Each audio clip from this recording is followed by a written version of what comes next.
Hello, ladies and gentlemen. My name is Andrew, and welcome back to Stellaris.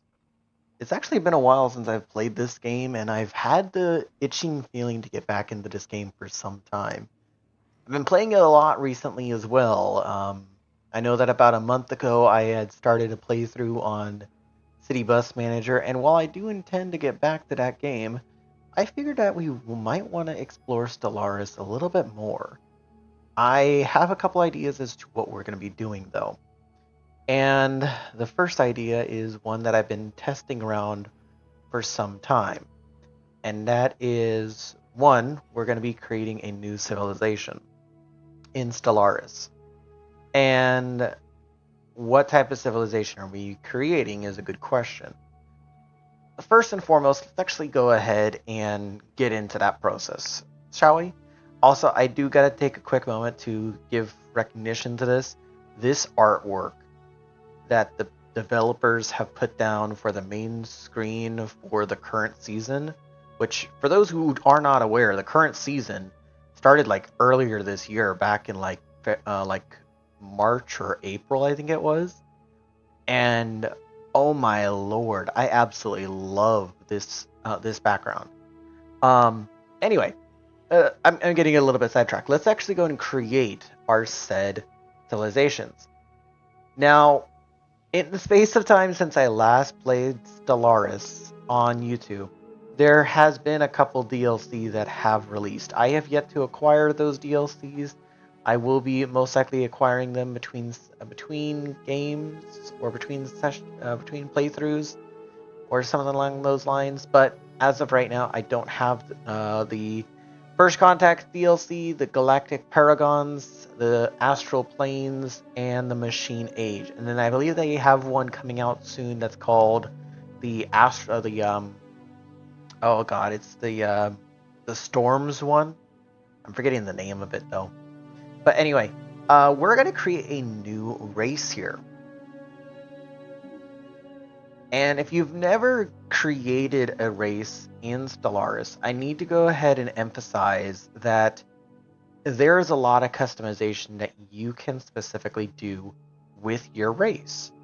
There are some aspects with it that is quite unique. You can go ahead and be very creative with your race, like for example, have a machine-based democratic society rather than a machine intelligence or hive mind society.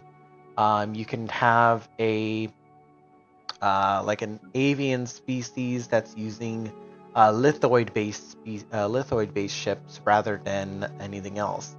There's a lot of combinations that you can do, and I'll go over a few of them here. As for what we want our species to look like, and I have looked through these a little bit, I do like the look of the machine-based species because there are quite a few of them that are listed here. The only ones that actually get used is this one, number 1, I believe number 4 gets used, and number 6, if I'm not mistaken. Now, if you are familiar, in a previous playthrough for Stellaris, I did create what was called the Kindorian awareness, using this like appearance as their sort of like way of appearing. I don't know how else I could describe it, but in the space of time, have been additional characters to choose, and those are acquired through the Machine Age DLC.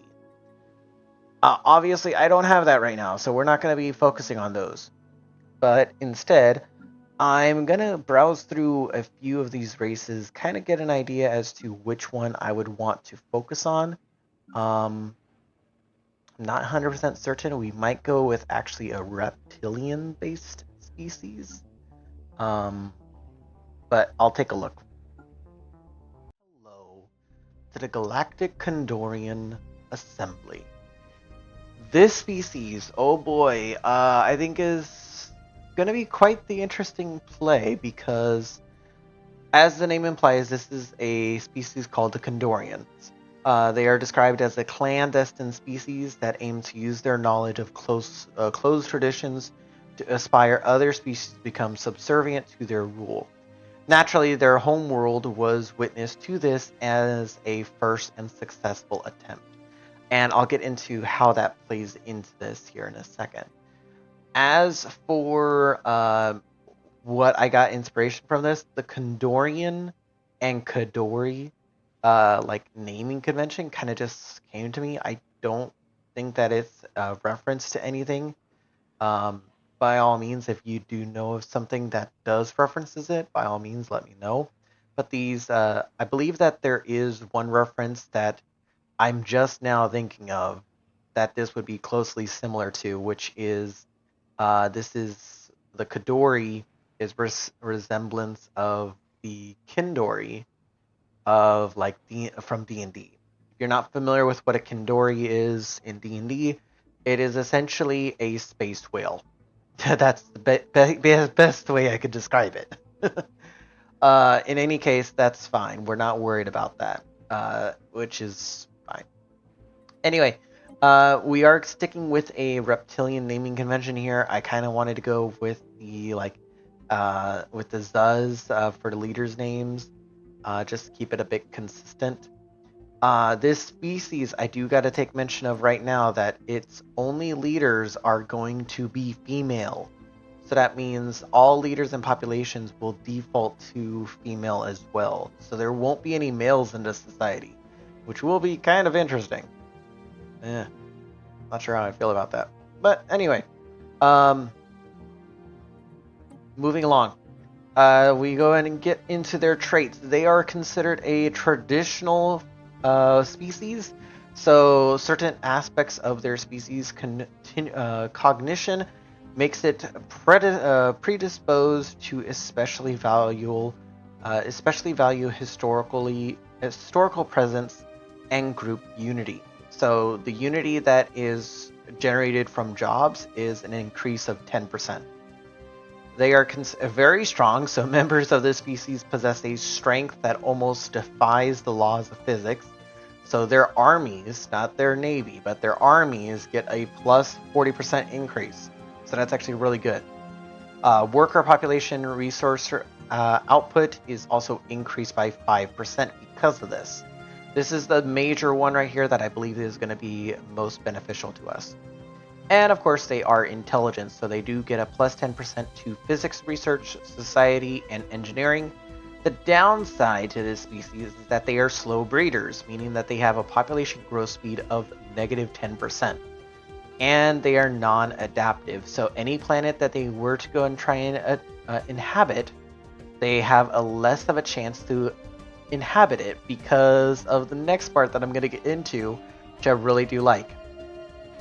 Their homeworld is called Urante, and their star system is called Kadon. I kind of thought that it was a play on words a little bit of Kadori, not in one way or another, but Urante is very close to a similar wording called an Urutane. If you're not familiar with what an Urutane is, essentially it's another way to describe a marriage. I don't know where it actually originates from, but when I searched it up, that was something that kind of like sparked my interest. I was like, oh, what is this talking about? I've never heard of this before. So keep that in mind as well. Their home planet is a Gaia world, and we'll get into that as well. They are, of course, going to have the reptilian city background, which I'm going to actually just change the appearance here. That's one thing I did not do.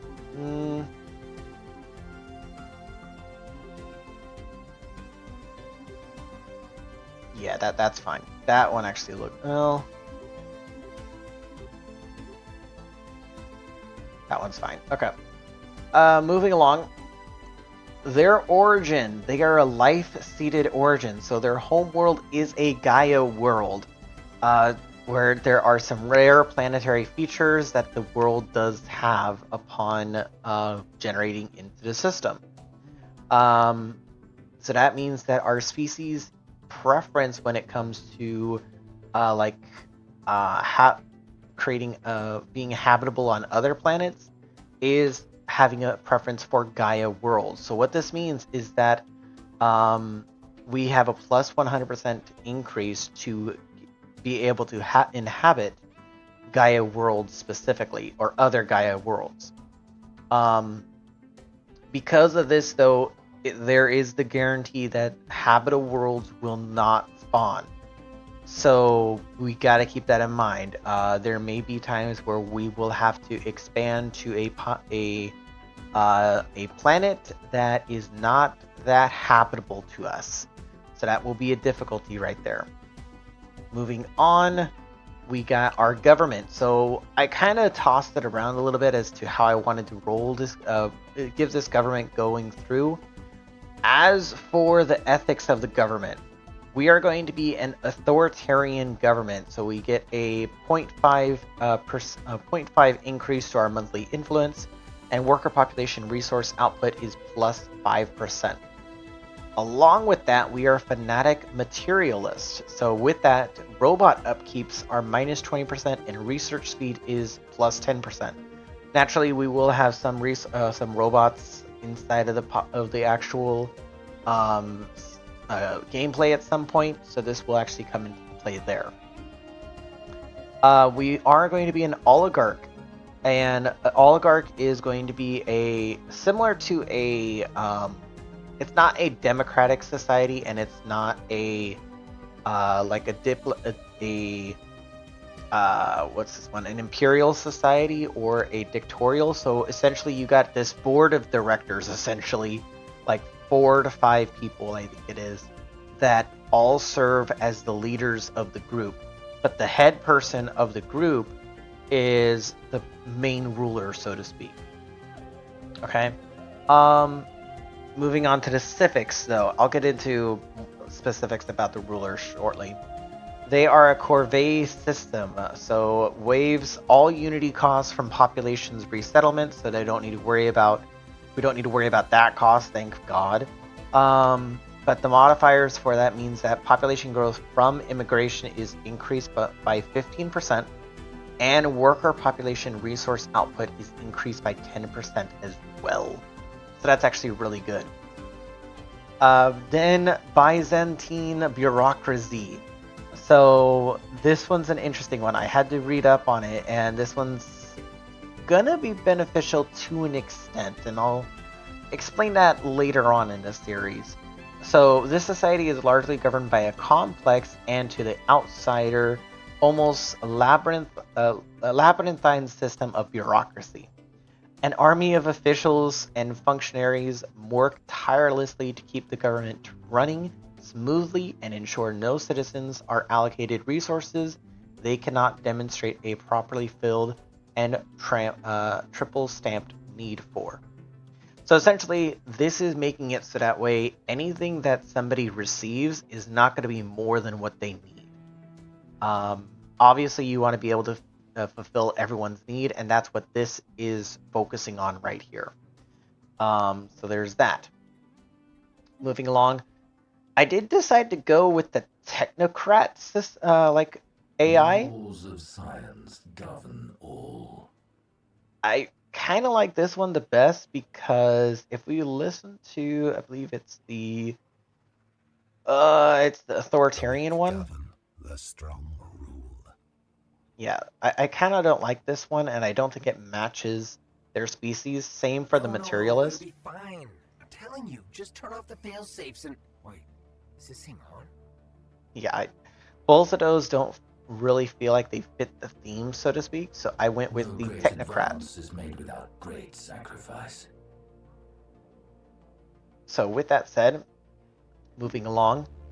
Of course, the Galactic Kindorian Assembly is the name of our empire, along with the adjective that they're going to use to refer to us is the Kindorian. This is referred to from our species name. I'm not going to worry about explaining the symbol because the symbol looks like it's just a pair of wings that are folded up high across the sky. As for the ships, I decided to go with the Imperial appearance, and this comes from the Nemesis DLC.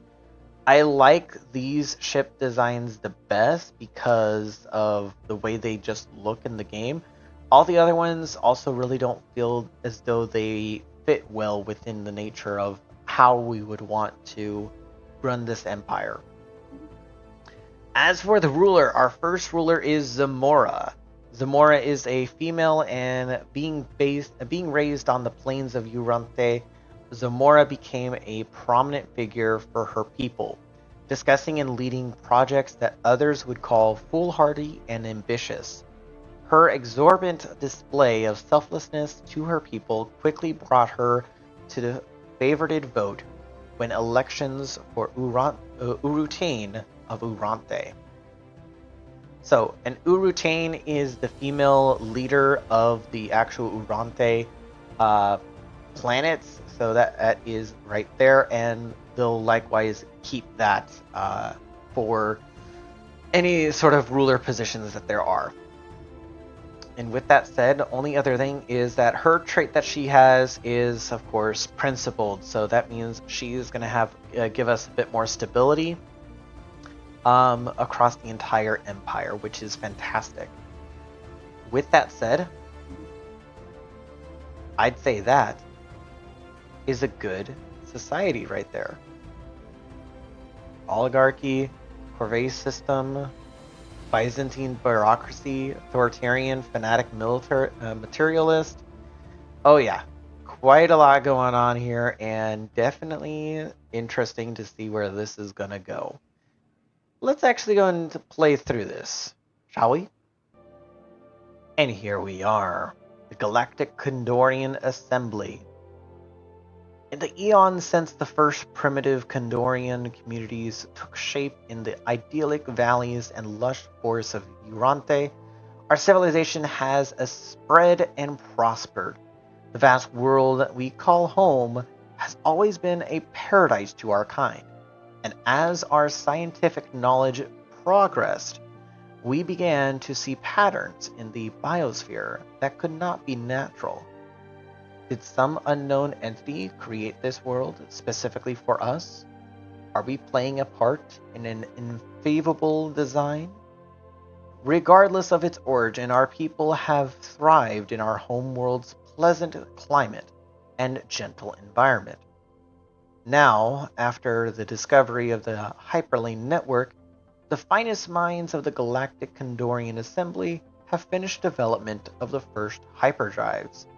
The stars themselves are finally within our grasp. Let us begin. This, I am going to keep the advisor kind of off, so to speak. I really don't want to have to deal with the advisor throughout the playthrough. Like, granted, they can be beneficial when it comes to stuff that I don't know about, but I don't need it, in all honesty. Wait, let me just. I love that ending right there. Okay, that's kind of funny.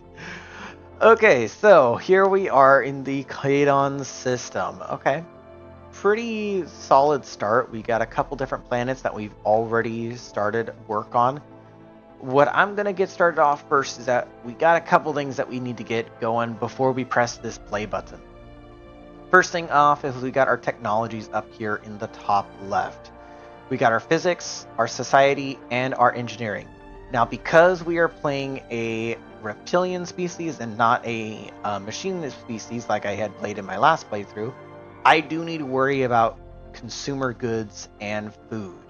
So that is something I'm going to have to take into consideration as well. So, first of all, physics. What do we got on the table for you? Let's see, research speed, energy grid with capacity subsidies, or improved deflectors. I say let's start off with the administrative AI. So research speeds plus 5%, but that will going to make it so that way our researchers do have an increase of plus 5%. Our society research, let's see here. We got our naval capacity from soldier jobs plus 2 with defensive army damage plus 33%. That's actually really good. At least that's good for holding stability and lowering deviancy on planets. And I believe that will also help us with remaining control over different star systems. Fleet command limit plus 20, along with unlocking the Fleet Supremacy Doctrine, which allows us to get plus 100 for our ship starting experience, plus 10% for ship build speed, and plus 10% from diplomatic weight from fleet power. And then the last one, which is off-world trade companies. Essentially what this allows us to do is that the offices of a non-governmental organ dedicated to improving the conditions of interstellar trade. That's actually not bad as well, but I think for the sake of getting us going, I'm going to have us start with Fleet Command Limit and the Fleet Supremacy. We could actually start with the ground defense planning and get the armies going along, but I don't think that's going to be good in the short term. Maybe for the long term, that might be beneficial at some point, but I think that the command limit is going to be more beneficial. Engineering, what do we got going on for engineering? So we got standard Corvette patterns, we got cryo metal materials, we got carrier operations. Okay. So standardized Corvette patterns, a build cost of minus 5% with a build speed of plus 25% for Corvettes, along with a minus 5% for, build cost and a plus 25% for frigates.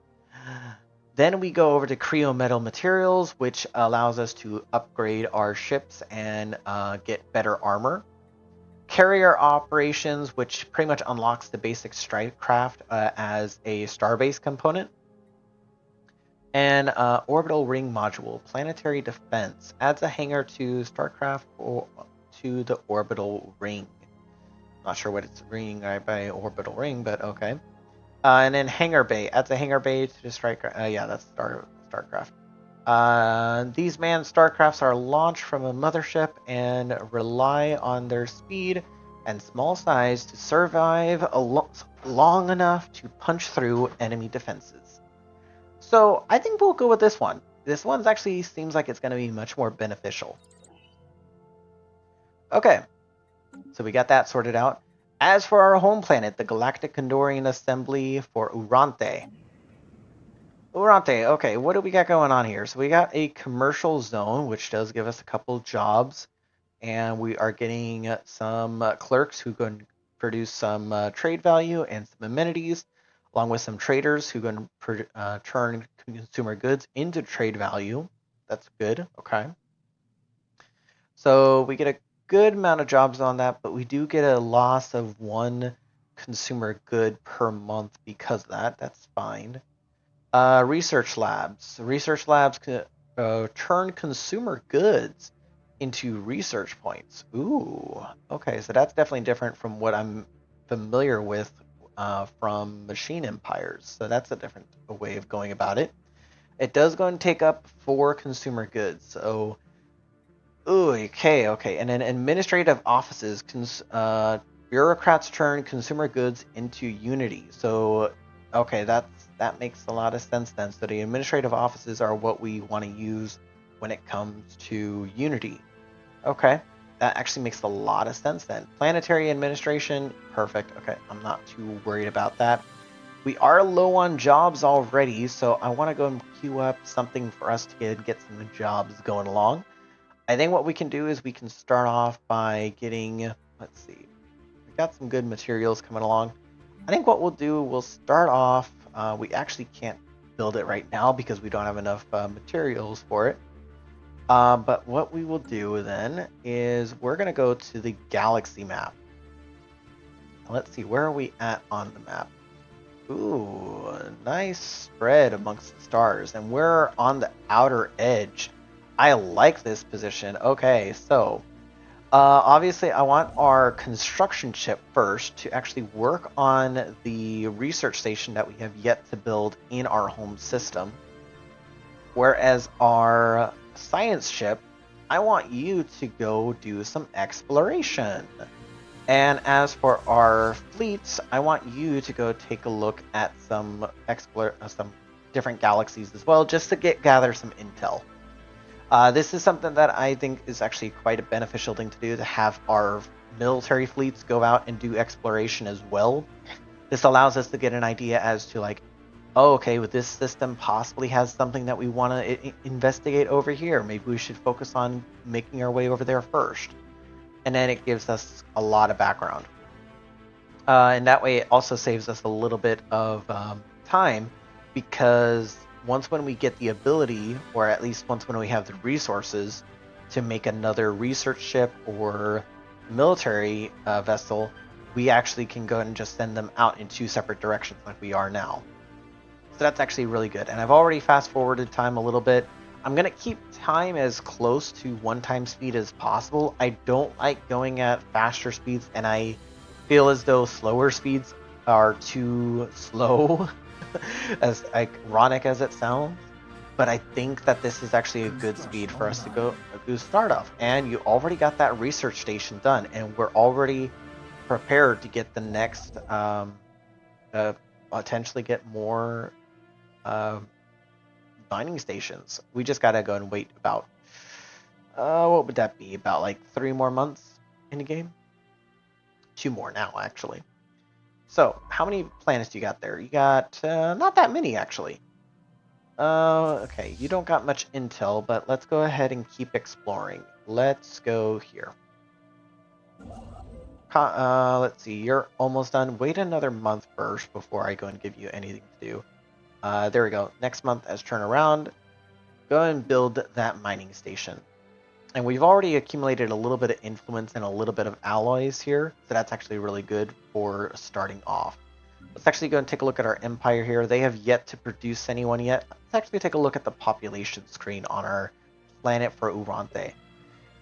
So, on our planet, we are growing population, and this is, let's see, base growth is 3 minus 10%. So for slow breeders, and okay, that's fine. And it looks like that is 2.7 people per month. Okay, okay, I don't hate that. I really don't hate that. Okay, we do got clerk positions open, so that's fine. Let's go and get, let's see, our minerals are kind of a bit shy. We'll hold off on that for the moment. I could, if I really want to. Can I actually? Yeah, I can. So, you guys require like 375. Let's go with the...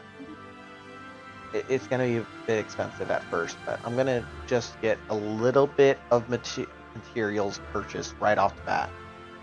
I'm going to get another mining district built on our home world, so that way we can get more jobs queued up, and we have the potential for more housing as well, because this does add in to housing.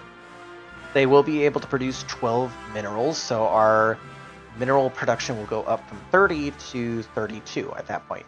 And now enough time has passed for our first tradition. Wow, already.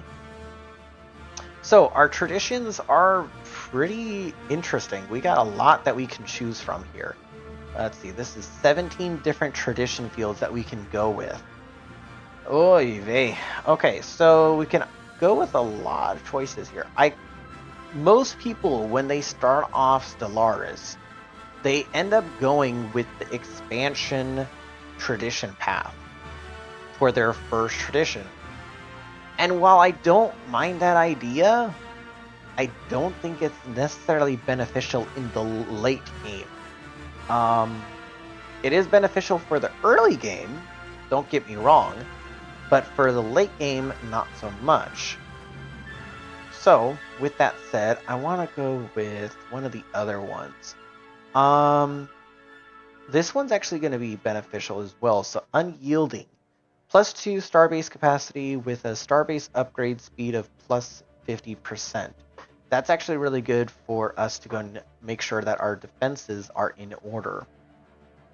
What's another one? Discovery. Discovery, unlock map to stars. Anomaly research speed is increased by 20%, which is fantastic. Survey speed increases by 35%. Science ship disengagement chance is +50%. Let's see. Research alternatives, that's fine. Research subsidies, nice. So that's good as well. Might go with population, might go with adaptability here. Let's see, enhanced recycling, reusing what has become obsolete gives us more to build with in the future. Building in districts for crystal, okay, reduced by 15%. Not beneficial in the early game, maybe in the late game, but not right now. I don't want to worry about the domination or enmity ones. Maybe later on when we start to get acquainted with the other alien species. What is this one? Mercantile. Let's see. The flourishing of our entrepreneurs paves the path for the Kindorian prosperity. Yeah, no, I don't think I want to focus on that one yet. However, one that I think will be beneficial in the long term is subterfuge. As we start to get introduced to the other species, because we will get introduced to the other species so long as we do find them, it's going to be beneficial for us to set up spy networks. And I think that's what we're going to focus on as soon as we get the chance to. So what we're going to do is we're going to add in subterfuge as our first tradition. I think this will be beneficial because we'll be able to get better encryptions, we'll have better code breaking skills, we'll be able to have more envoys, which I have no problem with. Infiltration speeds are increased by 50%, so that's fantastic. So let's go with that. Subterfuge. Upon attaining this tradition, subterfuge-related technologies appear 5 times the normal rate, and in code breaking is +1, which is fantastic. Let's go with that.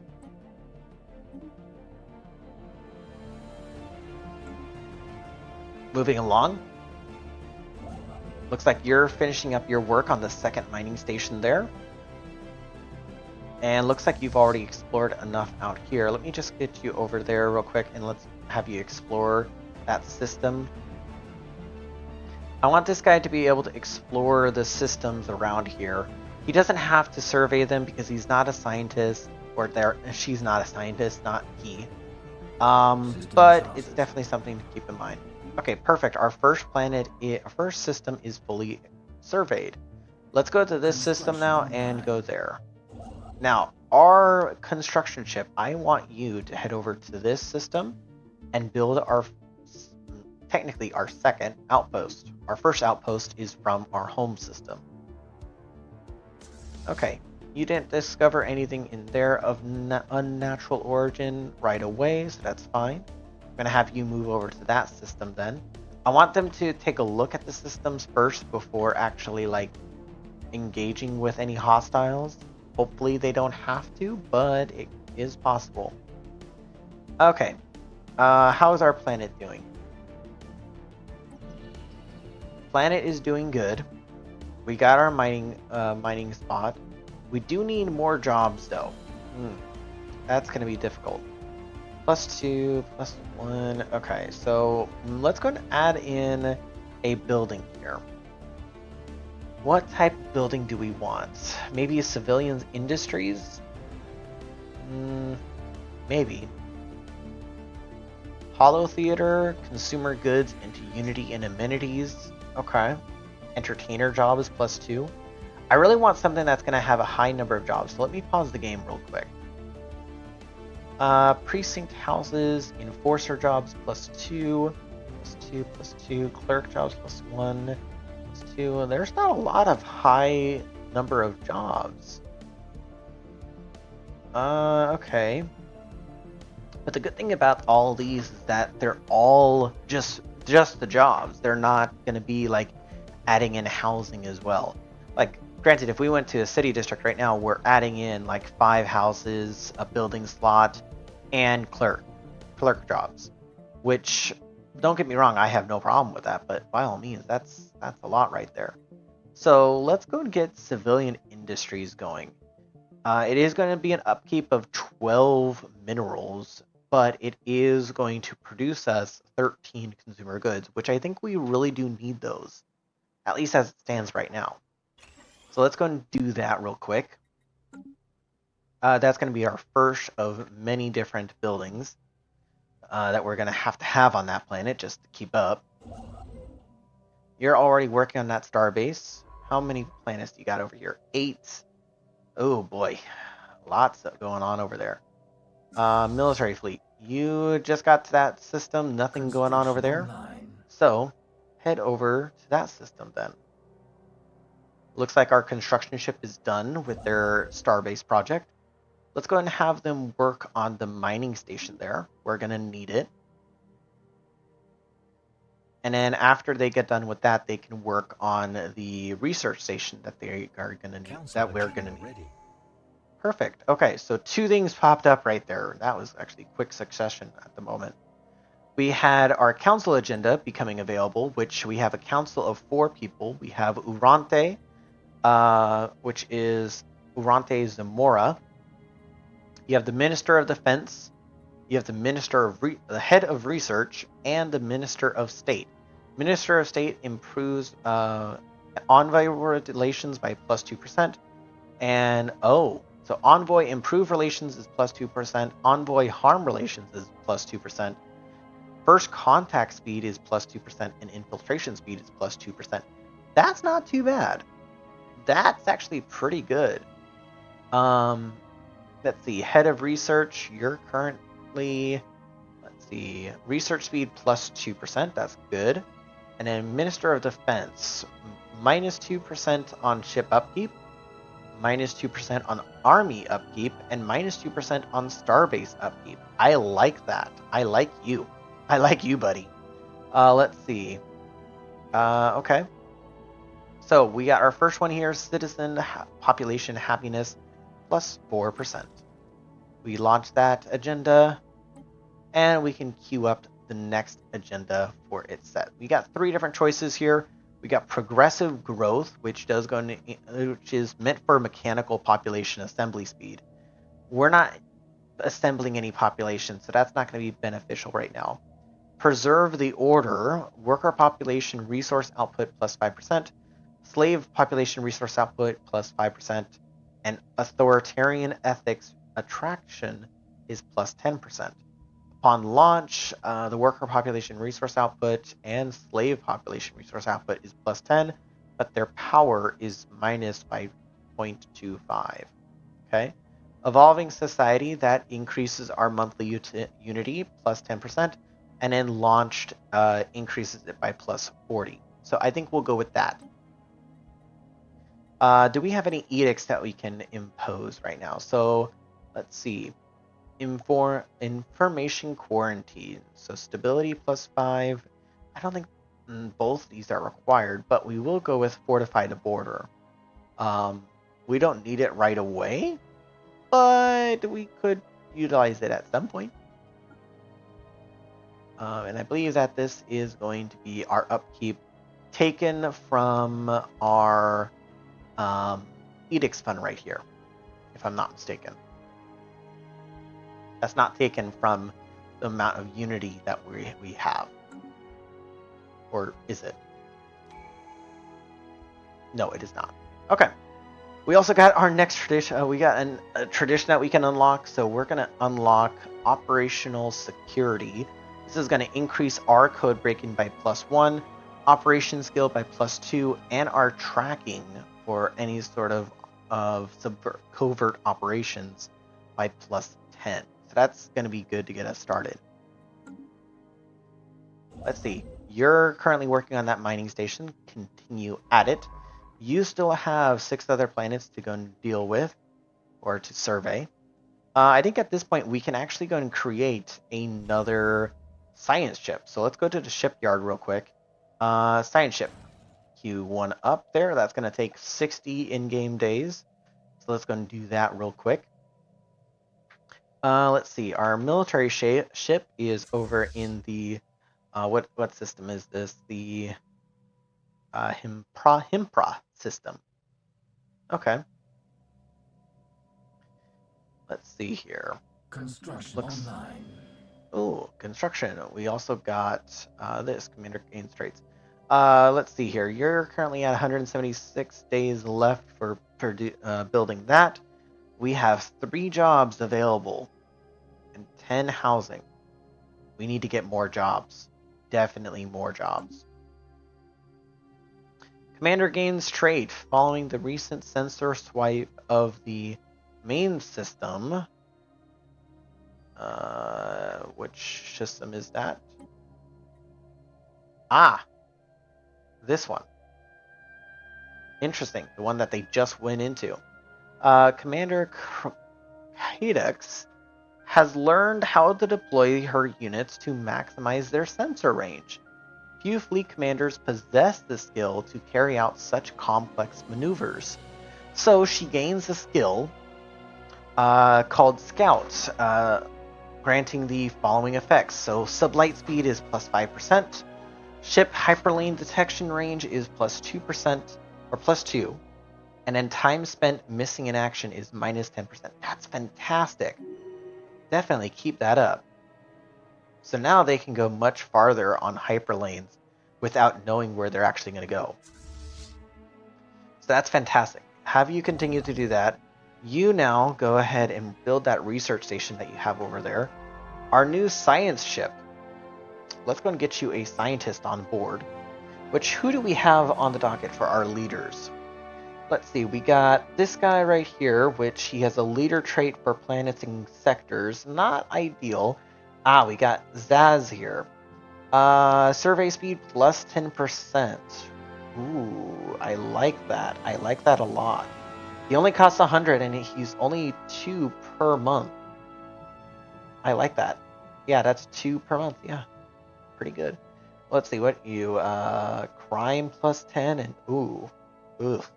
Corruption. I don't like that. I hope you get opted out next time that comes about. So let's go and hire Zaz to our scientists and have him do some research over yonder. Okay. You're finishing up some research over there. And let's see, you're completing this research station. You're done moving about. So let's go and have you, first off, go to that system. It's going to take a few days, but that's fine.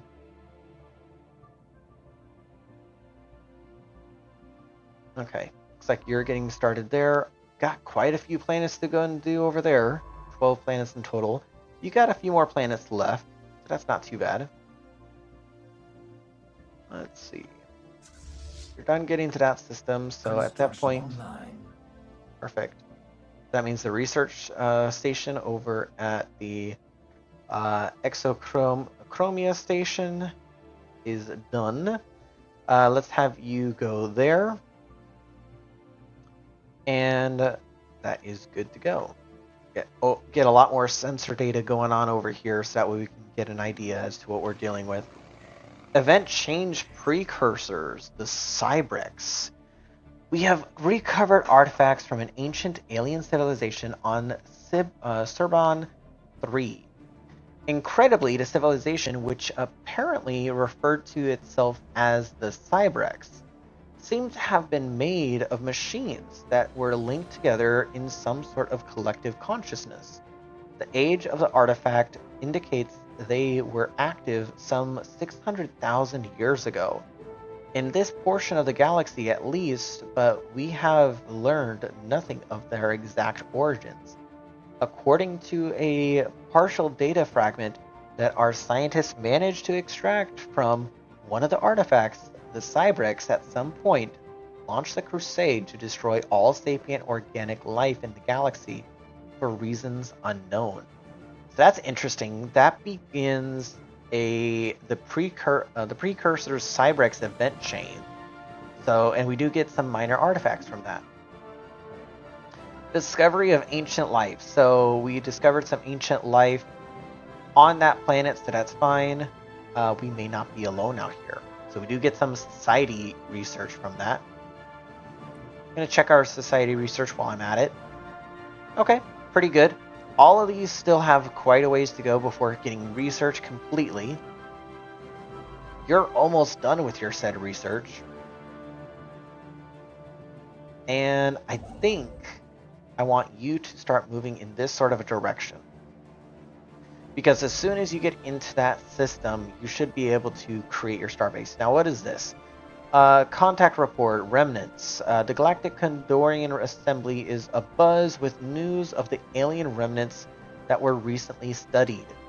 These remains are considered definitive proof of intelligent, purposeful alien activity at some point in the past. We may still be alone now, but we are at least not the first to be so. Remarkable, yeah, remarkable indeed. Okay. Anomaly detected. Perfect, we got our first anomaly. This is also classified as a very hard one, so anomaly level 7.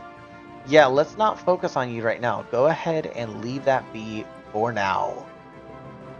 Maybe later on. First contact protocols. Uh-oh. Where? Where?